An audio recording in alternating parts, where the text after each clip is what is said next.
신여진의 금고 안에는 대체 뭐가 들었을까? 최명진은 금고 기술자를 불러서 금고를 열었습니다.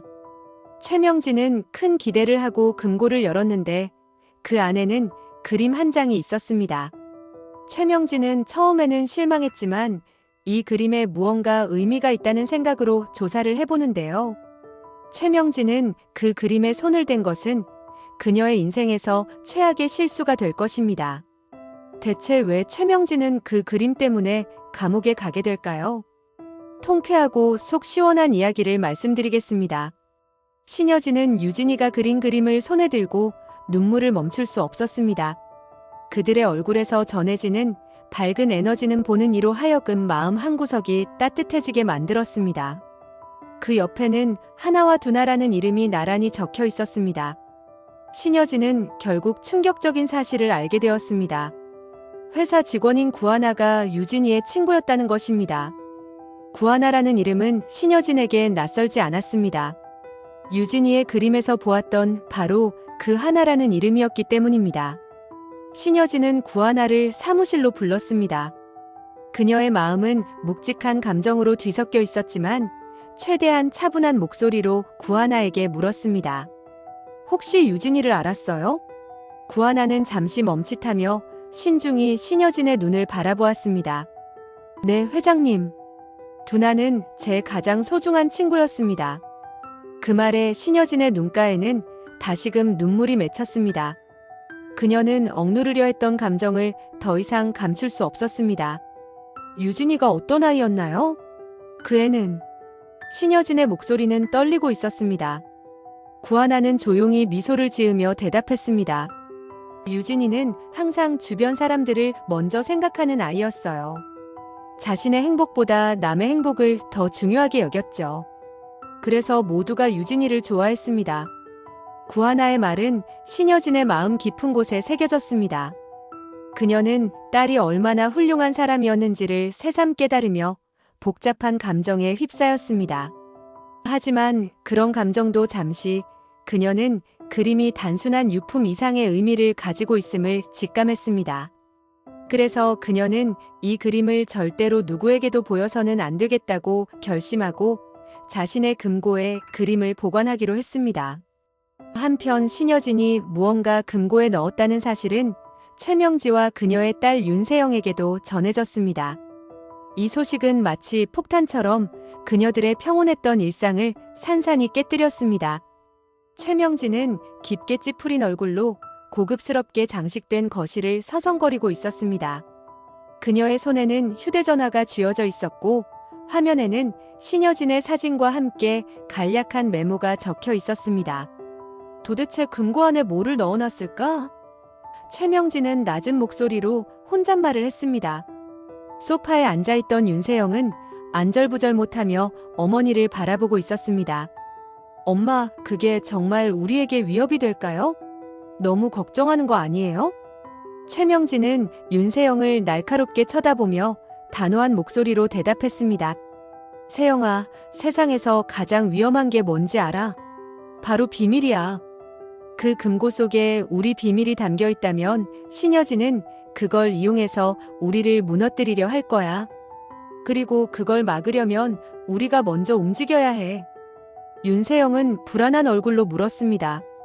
하지만 엄마, 그렇게 하다가 발각되면 어떻게 해요?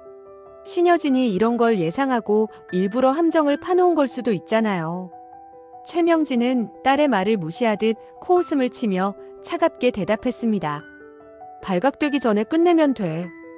우리가 지켜야 할 건 목숨보다 더 중요한 것들이야. 그녀의 말투는 강경했지만 내면 깊은 곳에서는 두려움이 서려 있었습니다. 최명진은 신여진이라는 여자가 평범한 상대가 아니라는 것을 누구보다 잘 알고 있었습니다. 며칠 후 최명진은 계획을 실행에 옮기기로 결심했습니다. 신여진이 회사에서 중요한 회의 참석으로 자리를 비운 틈을 타 그녀는 금고 기술자를 불러 금고를 열기로 했습니다. 사무실로 몰래 들어간 최명진은 기술자에게 다급하게 지시하며 초조하게 기다렸습니다. 금고를 여는 작업은 그녀에게 영원처럼 느껴졌습니다. 기술자가 금고의 비밀번호를 풀기 위해 정교한 도구를 사용할 때마다 금속이 부딪히는 소리가 그녀의 심장을 쿵쿵 울리게 만들었습니다. 마침내 금고 문이 열리자 최명진은 숨을 깊게 들이마셨습니다. 그녀의 손은 땀으로 흥건히 젖어 있었고 떨리는 손으로 금고 안을 뒤적였습니다. 그 안에서 발견된 것은 단 하나의 그림이었습니다. 이게 뭐야?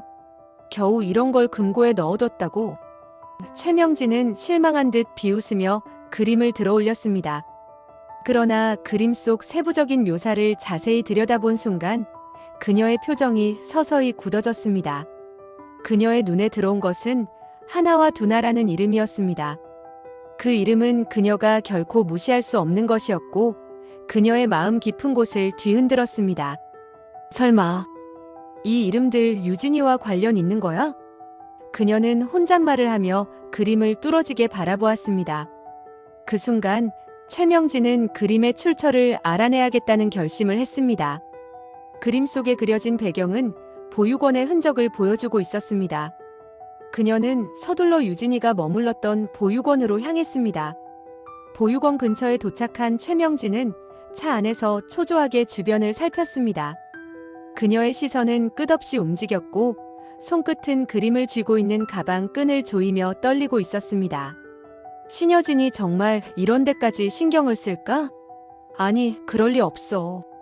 그림은 분명 내게 단서일 뿐이야. 그녀는 스스로를 다독이며 차에서 내렸습니다. 그러나 그녀는 자신이 이미 신여진의 계획에 완벽히 빠져들고 있다는 사실을 전혀 알지 못했습니다. 멀지 않은 곳에서 신여진과 구하나는 그녀의 모든 행동을 지켜보고 있었습니다. 역시 예상대로 왔군요. 구하나가 낮은 목소리로 말했습니다. 그녀의 눈에는 차가운 결의가 서려 있었습니다. 이제 끝낼 때가 된 것 같습니다. 유진이의 억울함을 풀어야 합니다. 신여진은 조용히 고개를 끄덕였습니다. 그녀의 표정은 복잡했습니다. 분노와 슬픔, 그리고 딸을 위해 정의를 실현하겠다는 강렬한 의지가 엿보였습니다. 조금만 더 기다립시다. 확실한 증거가 필요해요. 그날 밤 구하나는 최명지와 관련된 자료와 증언을 수집하며 신여진과 머리를 맞대고 계획을 세웠습니다. 두 사람은 밤을 새워 범죄를 입증할 철저한 증거를 준비했습니다. 며칠 후 경찰이 최명지와 윤세영의 집을 급습했습니다. 최명지는 놀란 얼굴로 경찰을 향해 소리쳤습니다. 무슨 짓이야? 난 아무 잘못도 하지 않았어. 그녀는 발버둥치며 끝까지 저항했지만 경찰은 단호했습니다. 윤세영은 겁에 질린 얼굴로 어머니를 바라보며 울부짖었습니다. 엄마, 이제 어떡해요? 이게 다 무슨 일이에요? 그러나 최명진은 끝까지 목소리를 높이며 외쳤습니다. 이건 함정이야. 내가 한 게 아니라고. 신여진이 날 함정에 빠뜨린 거라고. 그들의 절규에도 불구하고 경찰은 그녀들을 체포했습니다. 이를 멀리서 지켜보던 신여진은 긴 숨을 내쉬며 오래된 응어리가 조금씩 풀리는 것을 느꼈습니다. 유진아, 이제 모든 것이 끝났단다. 너를 괴롭혔던 사람들은 이제 그 대가를 치르게 되었어. 이젠 편히 쉬렴. 구하나는 눈물을 훔치며 조용히 속삭였습니다. 유진아, 내가 얼마나 훌륭한 사람이었는지 모두가 알게 될 거야. 난 너의 친구였던 게 자랑스러워. 부드러운 바람이 불어와 두 사람의 얼굴을 감싸듯 스쳤습니다. 신여진은 하늘을 바라보며 조용히 말했습니다. 내 딸, 이제는 정말 안녕이구나. 하늘은 맑았고 햇살은 따스하게 내려앉았습니다. 유진이를 향한 그들의 사랑과 기억은 그 순간 영원히 하늘로 올라가듯 빛나고 있었습니다. 확실하게 진실이 밝혀지고 최명지 같은 악당들이 천벌을 받기를 바라신다면 구독과 좋아요를 부탁드립니다. 소중한 시간 내주셔서 감사합니다.